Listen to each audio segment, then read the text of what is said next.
Senator Warren launches investigation into Trump's education agenda and its impact on schools. Senator Elizabeth Warren has launched an investigation into the effects of former President Donald Trump's education policies on American schools. The goal is to assess how these policies have affected students, teachers, and educational institutions more broadly. Background on Trump's education policies. Since returning to office, President Trump has enacted several controversial education directives. Executive Order 14190. Signed on January 29, 2025, this order banned the teaching of what describes as anti-American content, including gender ideology and critical race theory, in K-12 schools.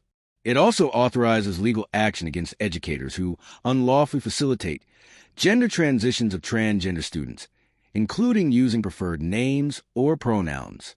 Agenda 47, a broader policy initiative that proposes cutting federal funding from schools that teach critical race theory or gender ideology.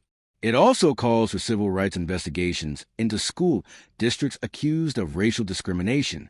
The agenda includes proposals to shut down the Department of Education and transfer educational authority to states and local communities. Warren's concerns.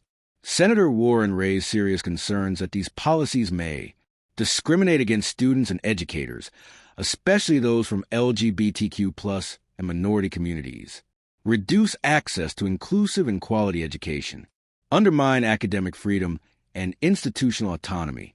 She emphasized that education should be free from excessive political interference and should promote values of equity and inclusivity. Reactions and implications.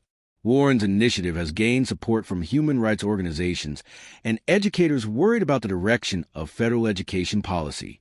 However, the investigation also faces pushback from Trump supporters who argue that these reforms are necessary to eliminate radical ideologies in schools.